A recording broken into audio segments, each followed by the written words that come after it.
Open your eyes, sir. Please, stay with my voice. Maya Robinson did not know the man lying on the cold concrete, and she had no idea that half the city would recognize his name by morning. 10 minutes earlier, she had been walking toward the train station after another late shift at the Lake Street Diner, her black work shoes aching against her heels and the smell of coffee still clinging to her uniform.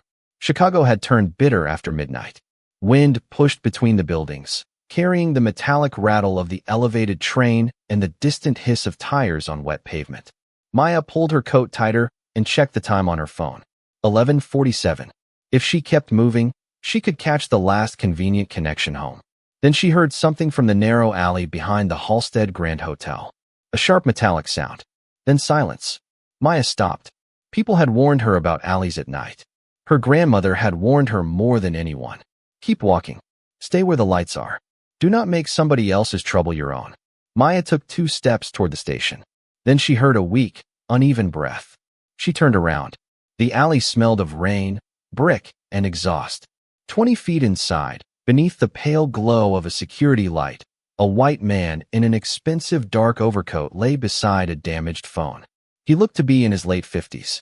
Maya's pulse climbed, but her training took over before fear could. She approached carefully, called out to him, and received no clear answer. She knelt several feet away, called emergency services, gave the dispatcher the location, then moved closer as instructed. "Sir, can you hear me?" No response. His breathing was present but strained. Maya kept the dispatcher on speaker and followed the instructions while using the basic assessment skills from her Emergency Medical Technician Foundation course. She did not try to move him. She watched his breathing, kept him responsive when possible, and spoke steadily. "My name is Maya. Help is coming. Open your eyes, sir. Stay with my voice." His eyelids moved. For 1 second, his eyes opened. Gray. Confused. Frightened. They found her face and held there. "That is it," Maya whispered. "You are not alone." His lips moved, but she could not understand the words. The wind lifted a paper cup across the alley. Somewhere above them, music drifted from the hotel's rooftop bar, warm and distant, belonging to another world. Maya glanced at her phone. 11:58. She heard her train crossing the tracks 2 blocks away. The sound faded into the night. She looked back at the stranger. "It is all right," she said, though she was not sure whether she meant him or herself. Red and white emergency lights soon washed across the wet brick walls. Paramedics entered the alley with equipment and calm voices.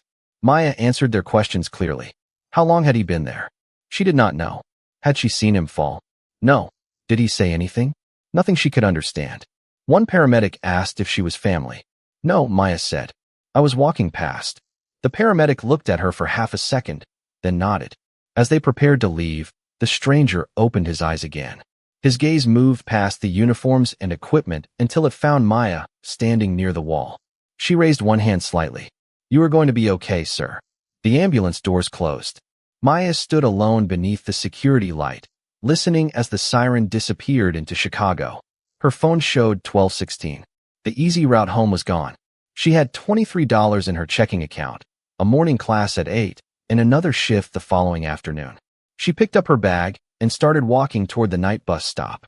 Behind her, on the wet concrete where the stranger had fallen, his damaged phone screen lit once with an incoming call. The name displayed across it was Richard Cole. Maya never saw it. She also never saw the news alert that would appear hours later, asking the same question across Chicago. Where had billionaire Jonathan Whitmore disappeared to after leaving the Halstead Grand? The night bus arrived at 12:41, nearly empty except for a hospital worker in blue scrubs, a man sleeping beneath a wool cap, and a college student staring at a laptop. Maya sat near the middle and placed her bag on her knees. Only then did she notice that her hands were still trembling. She pressed them together and watched the city move beyond the window. Storefronts passed in dark rectangles. Traffic lights changed for streets with no cars. Her phone showed 1:43 in the morning when she finally reached the apartment she shared with her grandmother on the south side. The kitchen light was on. Evelyn Robinson sat at the table in a faded robe with a cup of tea cooling between her hands. "You missed the train," she said. Maya removed her coat. "I missed several things." Evelyn studied her face. "What happened?" Maya sat down and told her. She described the alley, the broken phone, the stranger struggling to respond, and the ambulance arriving while her train disappeared down the tracks. Evelyn listened without interrupting. "You stayed with him?" she asked. "I could not leave." "You could have." Maya looked down. "Then I would have spent the rest of my life wondering what happened after I walked away." Evelyn reached across the table and covered Maya's hand with her own. "Your mother used to say the same kind of thing." Maya became quiet. Her mother had died when Maya was 13, and there were still moments when one sentence could make the absence feel new again. Evelyn stood and opened the refrigerator. "There is soup." "I need sleep." "You need soup first." Maya smiled tiredly and obeyed. By 2:15, she was in bed. Her alarm rang at 6:30. 4 hours of sleep had left her eyes heavy and her thoughts slow, but at 7:20 she was on a bus toward Harold Washington College with a notebook open against her backpack. The Emergency Medical Technician Foundation course began at 8. Maya arrived 3 minutes before class and took her usual seat near the front. The instructor, Mr. Daniels, was reviewing patient assessment when he asked a question about maintaining communication with a person whose level of consciousness was changing. Maya knew the answer before anyone else raised a hand. "Keep the instructions simple, identify yourself, and give the person one steady voice to focus on," she said. Mr. Daniels nodded. "Exactly." Maya looked at the notes on her desk. "Stay with my voice." The words returned so clearly that she could almost feel the cold concrete beneath her knees again. After class, she checked her bank balance while waiting for the bus. $23.08. Her diner paycheck would arrive Friday. Until then, she needed transit fare and food. Missing the train had cost her more than sleep. Still, she did not regret staying. At 3 that afternoon, Maya entered the Lake Street diner wearing her clean uniform and tying her apron as she walked. Susan Parker stood near the register reviewing receipts. Susan was a white woman in her late 40s who believed lateness revealed character and exhaustion was a personal failure. "You look terrible," she said. "Good afternoon to you too." Susan looked at the clock. "You are on time." "Barely." Maya was 7 minutes early. She swallowed the reply that came to mind and began filling sugar containers. The dinner rush started at 5. Maya carried coffee, delivered plates, remembered regular customers' orders, and smiled even when her feet felt heavier with every hour. Near 7:30, a television above the counter switched from sports to local news. A photograph of the man from the alley filled the screen. Maya stopped moving. The anchor identified him as Jonathan Whitmore, founder of Whitmore Health Properties, one of the largest private healthcare real estate companies in the Midwest. The report said he had been hospitalized after a medical emergency and was in stable condition. Susan noticed Maya staring. "You know him?" "No." Maya watched the photograph. Clean suit, confident expression, a man who looked completely different beneath studio lights than he had on wet concrete. "I found him last night," she said quietly. Susan laughed.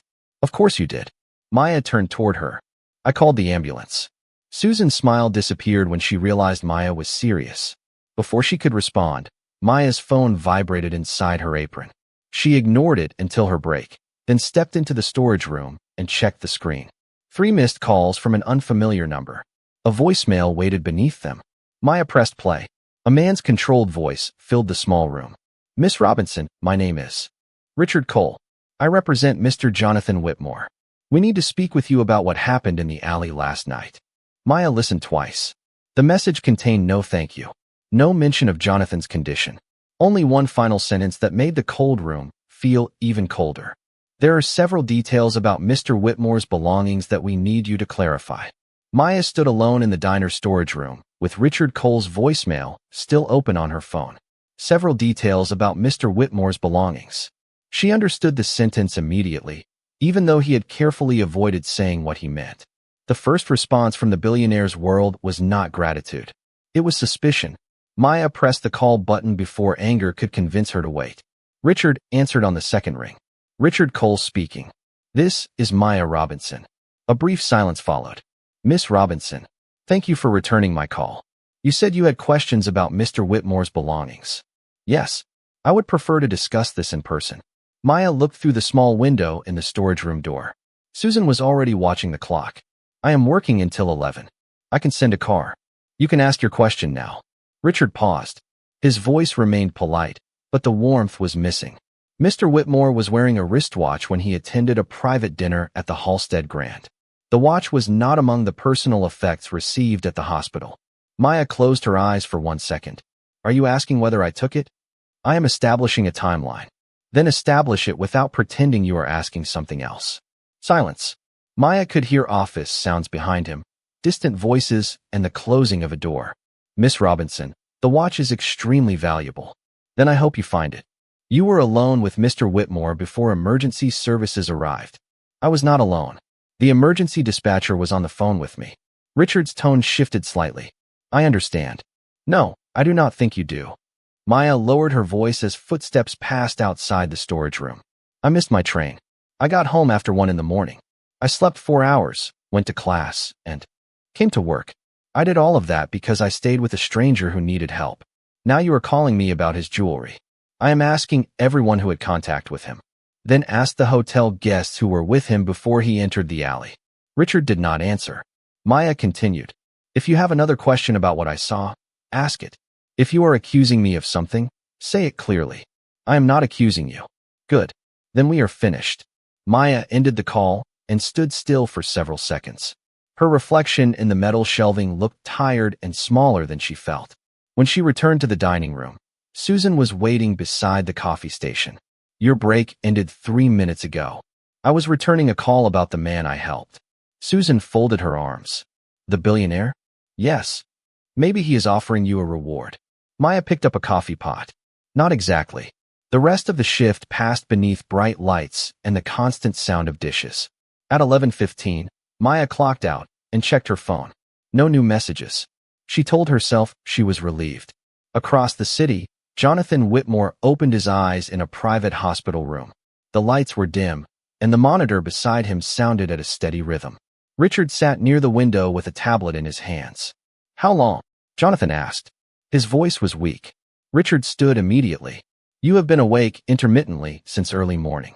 The doctors want you to rest. Jonathan looked toward the ceiling. The girl. Richard hesitated.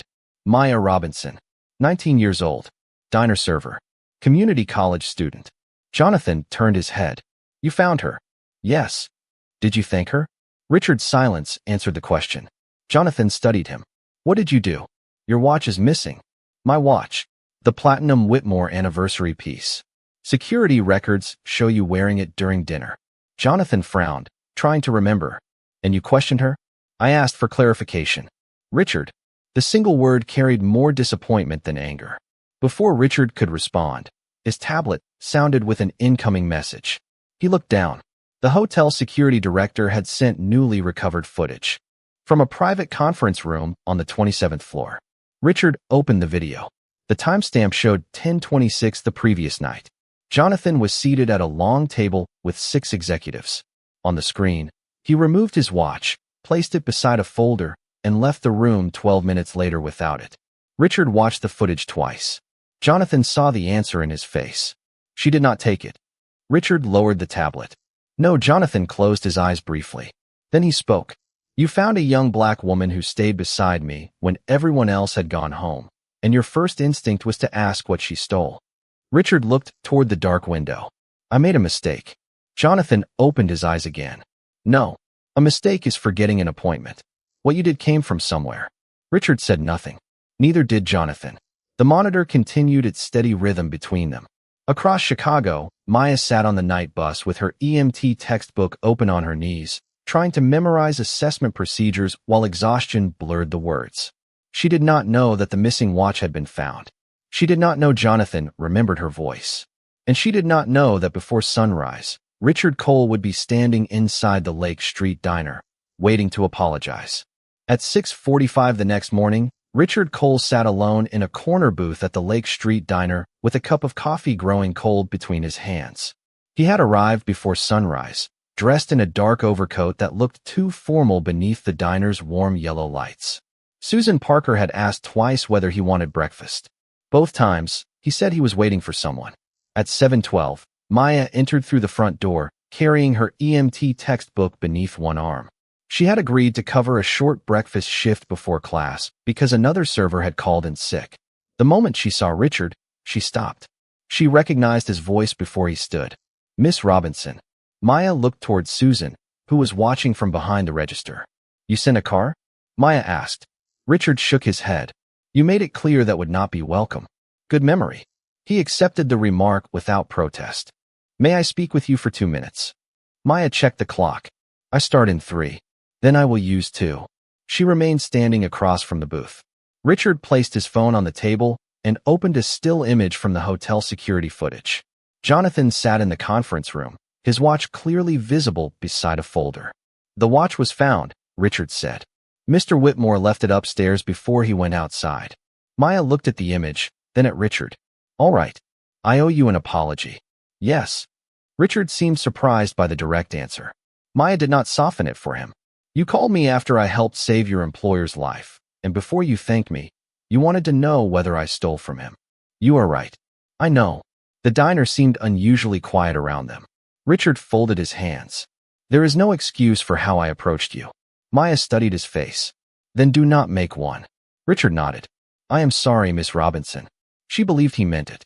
That did not erase the phone call. Thank you for saying it. Maya turned toward the employee area, but Richard spoke again. Mr. Whitmore asked about you. She stopped. He remembers your voice. Something in Maya's expression changed, only slightly. Is he all right? The doctors expect a full recovery. Relief moved through her before she could hide it. Richard noticed. She had been questioned like a suspect, yet her first concern was still the condition of the man she had helped. He wants to thank you himself when he is discharged. Maya tied her apron. He does not owe me anything. He believes he does. Then tell him to recover. At 7:15, Maya began serving tables. Richard remained long enough to finish his coffee, then left quietly. Susan waited until the door closed. You have important friends now. Maya picked up a tray. I do not know that man. He came here before 7 in the morning to apologize to you. That does not make us friends. Susan looked toward the door. People would pay for access to men like that. Maya turned toward her. I did not sit in an alley thinking about access. Susan gave a small shrug. I am just saying, opportunity does not knock twice. Sometimes a person is just a person who needs help. Susan's expression became impatient. That kind of thinking sounds nice until rent is due. Maya said nothing. She carried 2 plates toward table 6 and continued working. By 10:30, the breakfast rush had ended. Maya removed her apron and checked the time. Her class started in 40 minutes. Susan called her into the office before she could leave. A printed schedule lay on the desk. Maya immediately noticed the missing Saturday and Sunday shifts. Where are my weekend hours? She asked. Susan leaned back in her chair. I need reliable employees. I stayed late when Nicole called out last week. I came early today because Brandon called out. You were distracted yesterday. You took a personal call during your shift, and today a stranger occupied a table for almost an hour without ordering food. Maya stared at her.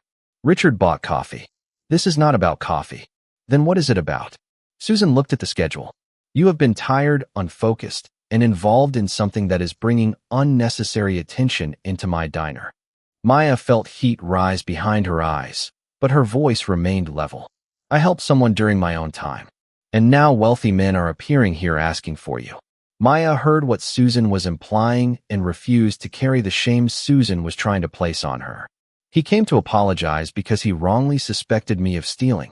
Susan's eyes lifted. I do not need the details. You should not punish me for them either. I am making a staffing decision. Maya looked at the crossed-out shifts.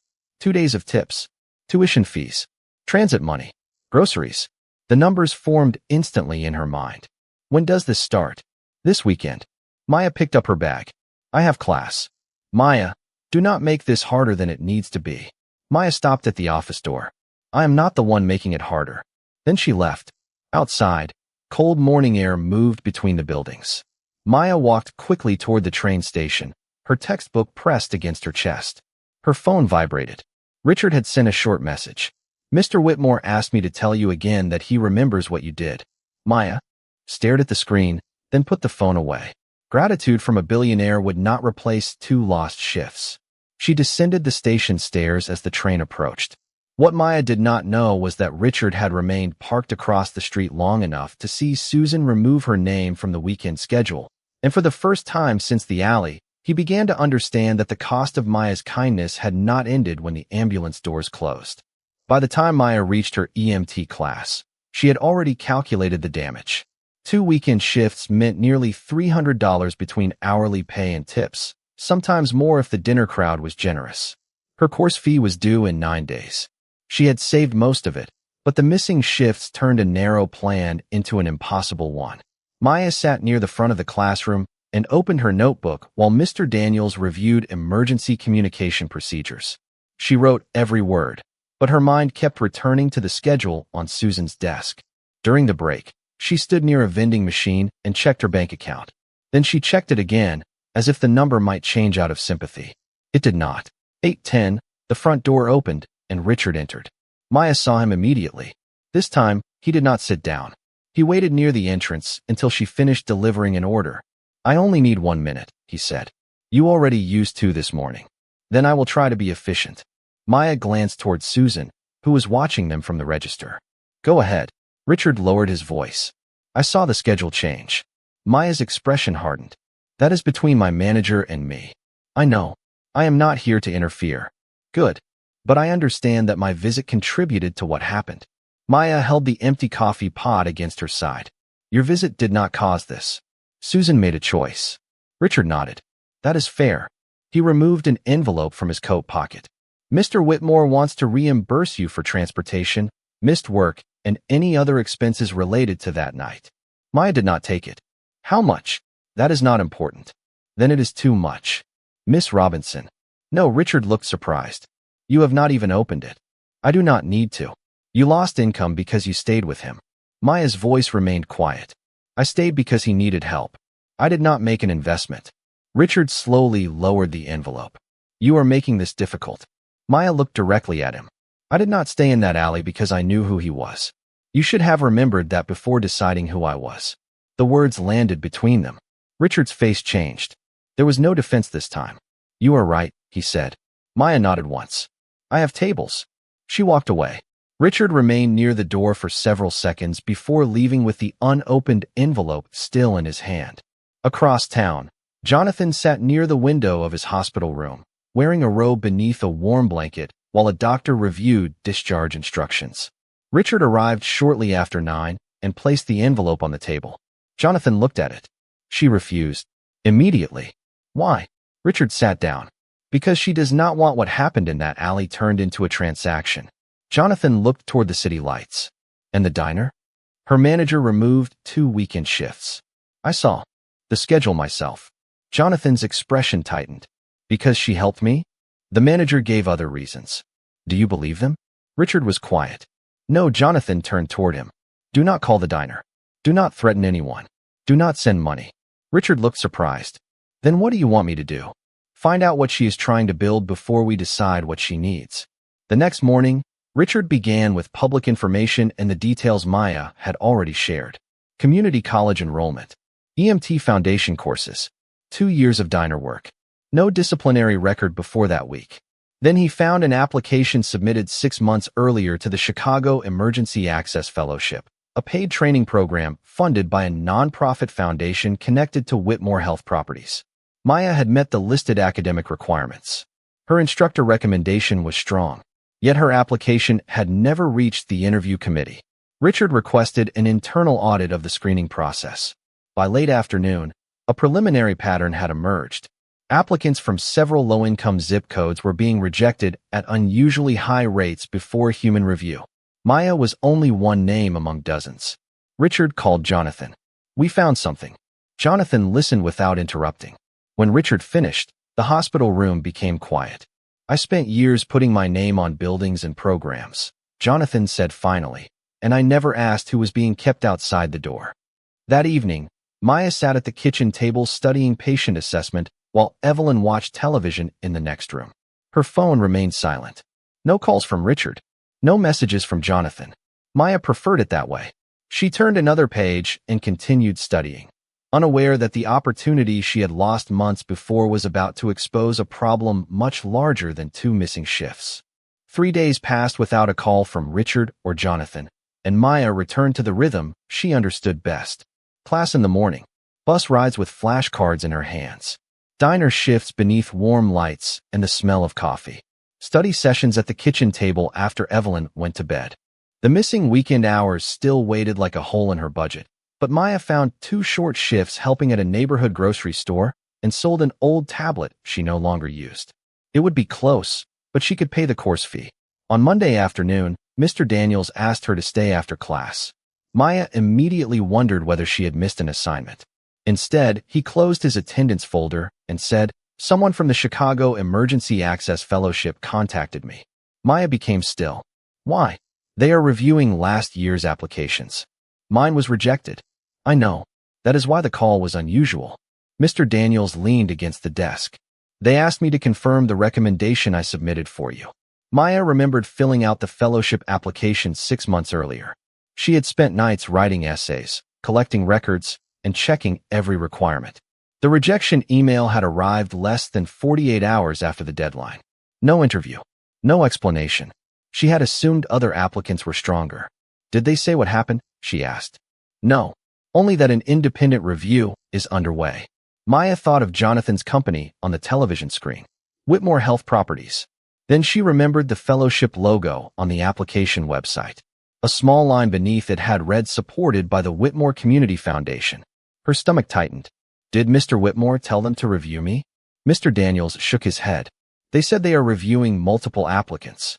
Maya left the classroom with more questions than answers. That evening, Jonathan was discharged from the hospital through a private entrance. He ignored Richard's suggestion that he rest at home and instead asked to visit the foundation office. The building occupied 3 floors of a renovated warehouse near the Chicago River. 3 application cycles, he said. The system assigned risk scores using several factors, including employment stability, commuting distance, and neighborhood data. Jonathan looked at the charts. Neighborhood data? The consultant answered carefully. Zip code was used as part of an automated screening model intended to predict completion rates. And what did it actually do? Applicants from lower-income areas were rejected before human review at a significantly higher rate. Jonathan stared at the numbers. Who approved this?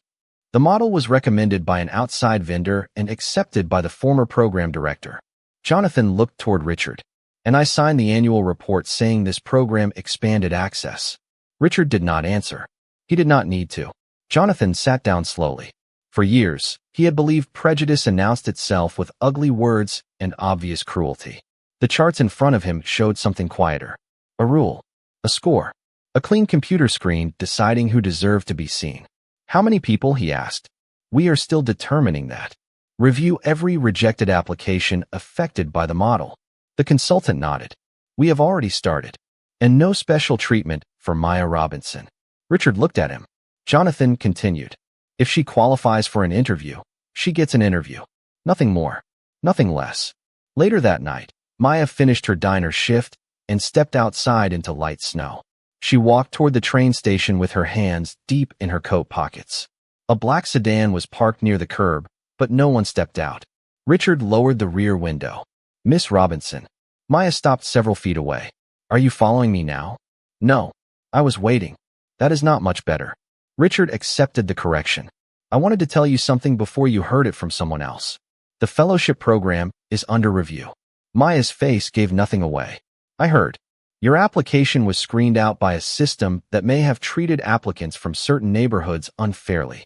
"Certain neighborhoods." Richard looked down briefly. "Low-income zip codes." Maya glanced toward the elevated tracks. "So a computer learned how to make assumptions more efficiently." Richard had no answer ready. Mr. Whitmore ordered an independent review of every affected application. "Because of me?" "Because your application showed us where to look." Maya studied him. "There is a difference." "Yes." Richard stepped out of the car, but kept his distance. "I also came to apologize again." Maya sighed. "You already did." "Not completely." Snow collected lightly on the shoulders of his coat.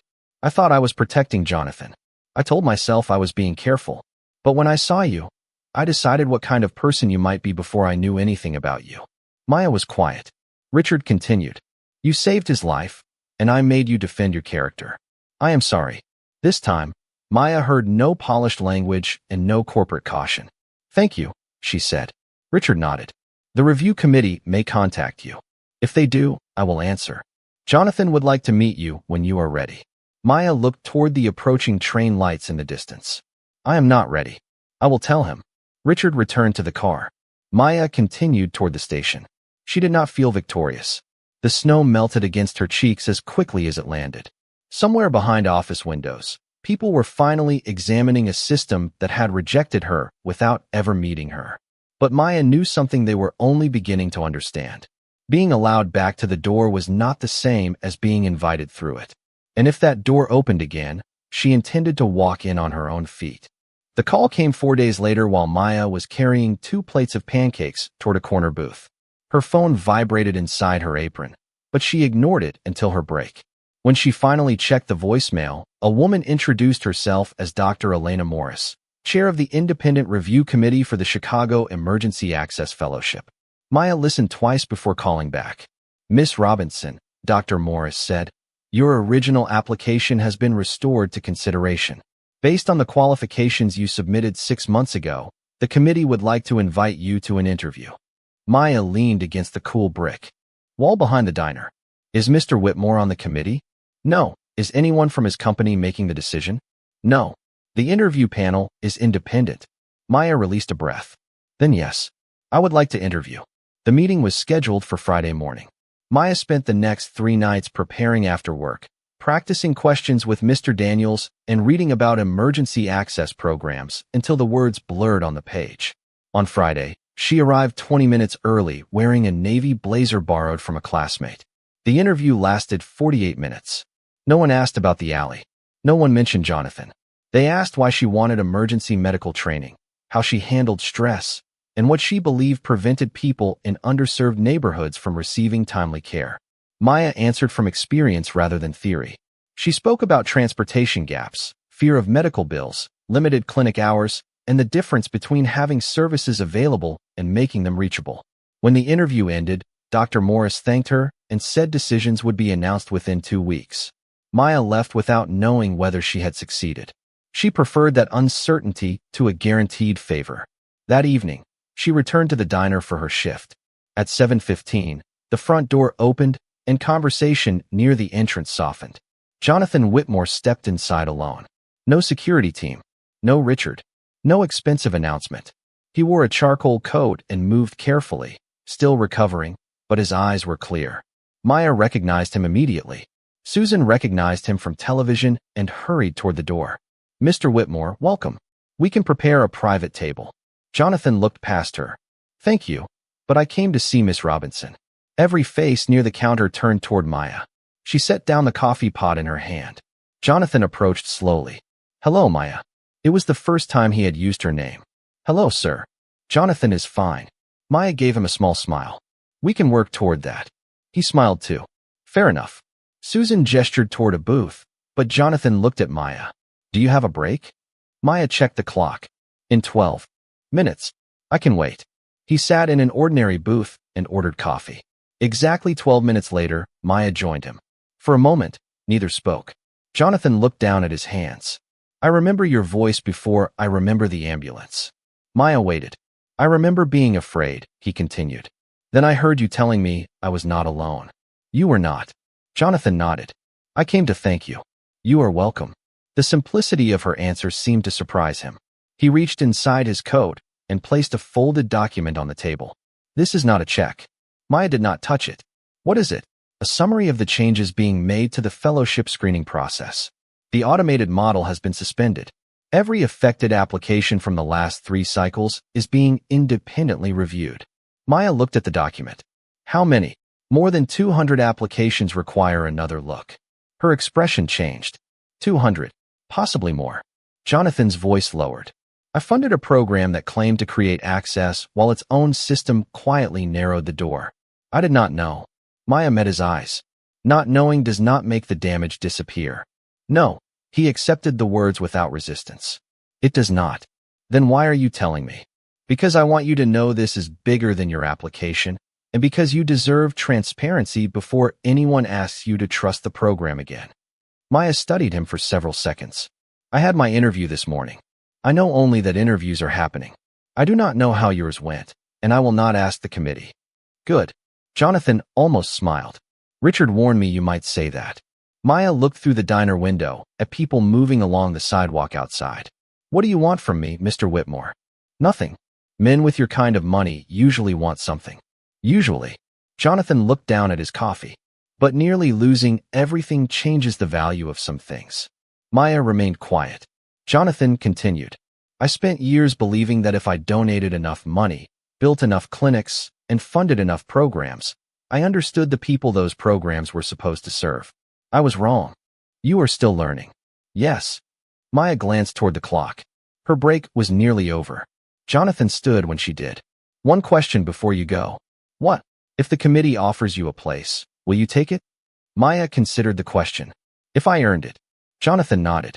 That is the answer I expected. 2 weeks later, Maya was sitting in EMT class when an email appeared on her phone. She waited until the lesson ended before opening it. Congratulations. The committee had selected her for one of 12 paid fellowship positions. Maya read the sentence again. Then again. Her eyes filled, but she laughed quietly instead of crying. Mr. Daniels saw her expression from across the room. Good news. Maya closed her phone and held it against her chest. I got in. Around her, chairs scraped and classmates offered congratulations. But Maya heard another sound beneath them all, a memory from a cold alley and a distant train she had chosen to miss. She had once told a stranger to stay with her voice. Now, after months of being overlooked by a system that never listened, someone had finally heard hers.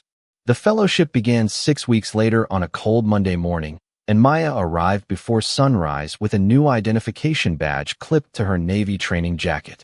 She stood outside the Emergency Access Center for several seconds before entering, watching her breath disappear into the Chicago air. The building was not glamorous. The waiting room chairs were practical, the hallway lights were bright, and the coffee in the staff room tasted worse than the coffee at the diner. Maya loved it immediately. Her first weeks were filled with supervised training, patient communication exercises, equipment checks, and long hours learning how quickly small details could matter. She was one of 12 fellows selected from hundreds of reviewed applications, and nobody treated her as Jonathan Whitmore's personal success story. That mattered to her. She wanted correction, not ownership. She wanted opportunity, not gratitude disguised as control. At the diner, Susan restored Maya's weekend hours after a meeting with the restaurant owner, but Maya could no longer work every shift. The fellowship schedule required balance. When Maya submitted her new availability, Susan read it twice. So you are really doing this? Yes. Susan placed the paper on the desk. You will probably leave us soon. Eventually. Susan nodded, but her expression was difficult to read. I suppose that is good. Maya waited for something more. Nothing came. She returned to work. Some changes arrived as apologies. Others arrived as silence where resistance used to be.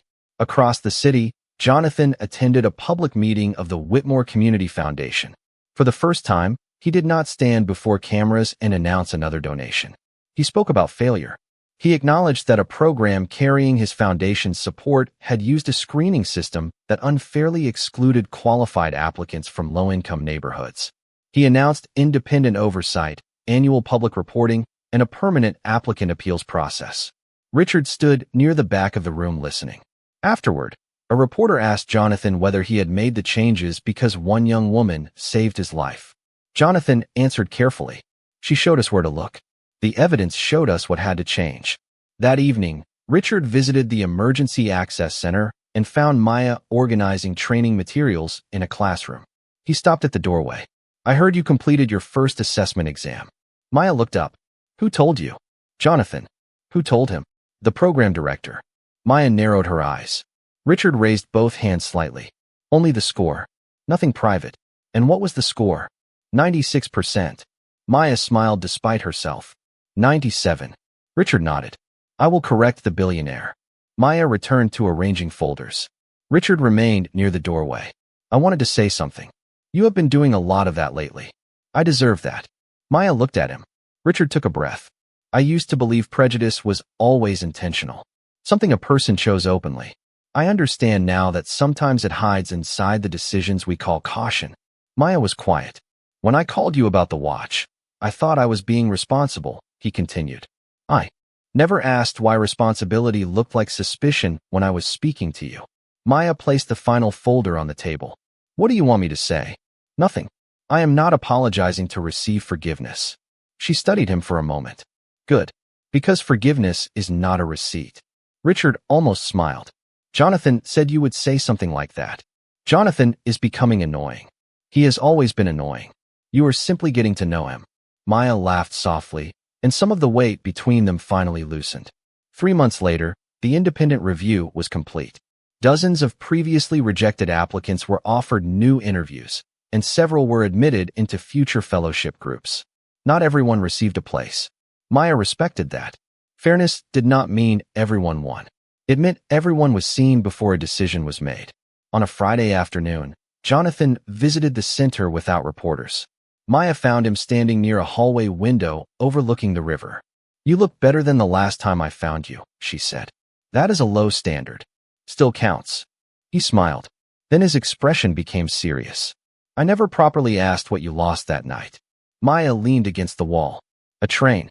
Some sleep. 2 shifts for a while. And you still refused the money. Yes. Why? Maya looked through the window at snow moving above the river. Because if I took a huge reward, everyone would tell the story like I helped you because kindness is a lottery ticket. Jonathan listened. That is not why I stopped. I know. Do you? Maya turned toward him.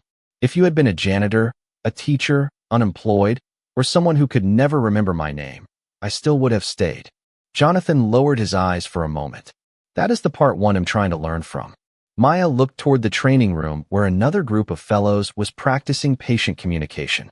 Then learn this too. People should not have to save someone powerful before the system decides they are worth seeing. Jonathan nodded slowly. I will remember that. Maya pushed away from the wall. Her next training session began in 4 minutes. Do more than remember it. She walked toward the classroom. Jonathan remained beside the window, watching her leave. Months earlier, Maya had knelt beside him in darkness and asked him to open his eyes. Now he understood that waking up had been the easy part. 6 months after the fellowship began, Maya started her first supervised morning rotation at a community emergency care center on the south side. She arrived at 6:30, before the sun had fully risen over Chicago, and stood for a moment beneath the entrance lights with her identification badge resting against her navy jacket. The city sounded different at that hour. Buses sighed at empty stops. Delivery trucks moved through narrow streets. Somewhere nearby, a bakery opened its doors, and warm air carrying the smell of bread reached the sidewalk before disappearing into the cold. Maya entered the center, checked her assignment board, and joined her supervisor, Elena Brooks, for the morning briefing. There were no speeches, no cameras, no billionaire waiting with flowers. Only names, rooms, responsibilities, and the quiet pressure of being useful when someone needed help. Maya preferred it that way. Near 9, an older man in the waiting area became confused and unresponsive while seated beside his wife. Staff moved quickly but calmly. Under Elena's supervision, Maya approached, followed her training, and focused on keeping the man responsive while the medical team prepared further care. She knelt beside his chair and spoke in the same steady tone she had practiced hundreds of times. Sir, can you hear me? Open your eyes. Stay with my voice. His eyelids moved. Maya continued speaking, calm and clear, while Elena worked beside her. A few minutes later, the man was transferred for evaluation, his wife walking close behind with one hand pressed against her coat. Maya stood and released a breath. Her hands were steady. That surprised her most. At the far end of the hallway, Jonathan had stopped walking. He had arrived for a scheduled meeting with the program director and had heard Maya's voice before he saw her. The words reached him across the bright hallway and returned him, for one brief second, to wet concrete, cold air, and a stranger refusing to leave. Richard stood beside him. Do you want to say hello? He asked. Jonathan watched Maya speak quietly with Elena, reviewing what had happened. No, Richard looked at him. No, this moment belongs to her. They continued toward the meeting room without interrupting. Maya never saw them. Her day continued with equipment checks, patient intake, paperwork, and a lunch eaten in 12 minutes between assignments. At 4:30, she changed out of her training jacket and rode the bus home. Evelyn had made chicken soup. Maya ate 2 bowls while describing her day. Were you scared? Evelyn asked. Maya considered the question. Yes. You did not sound scared when you told the story. Maybe being brave is just knowing what to do while fear is standing next to you. Evelyn smiled. That sounds expensive. Did the fellowship teach you that? Maya laughed. No, you did. Later that week, Maya stopped at the Lake Street Diner after class. She no longer worked regular shifts there, though she occasionally covered for former co-workers. Susan was behind the register when Maya entered. For a moment, the old tension returned, thin but familiar. Then Susan poured coffee into a clean cup and placed it on the counter. On the house. Maya looked at her. You charge employees for coffee now. You are not an employee anymore. That hurts. Susan almost smiled. Maya took the cup. Before she could leave, Susan spoke again. I heard about the fellowship review. Maya waited. Susan looked down at the register. I have been thinking about some things. All right. I was harder on you than I was on other people. The diner continued around them, plates touching tables, coffee pouring, the door opening and closing. Susan's voice became quieter. I told myself it was because I expected more from you. That was not the whole truth. Maya felt no triumph, only stillness. Thank you for saying that. Susan nodded. I am sorry. Maya held the warm cup between her hands. I accept your apology. She did not say everything was forgotten. Forgiveness did not require pretending. She stepped outside and walked toward the train station beneath a clear evening sky. Weeks later, Jonathan received a short envelope at his office. Inside was a handwritten note from Maya and a photograph of the 12 fellows standing outside the Emergency Access Center. Her message contained only 3 sentences. First rotation completed. Still learning. Still listening. Jonathan placed the photograph on a shelf behind his desk, not beside the awards or photographs of buildings bearing his name, but near the window where morning light reached it first. That evening, Maya rode the train home with her training manual open on her knees. The car moved above the city, windows reflecting rows of lights across the dark glass. She closed the book for a moment and watched Chicago pass beneath her. Months earlier, she had missed a train because a stranger needed her. She had lost sleep, money, and peace. She had been questioned, underestimated, and forced to prove herself to systems that had never truly looked at her. Yet the thing that changed her life was not that the stranger turned out to be rich.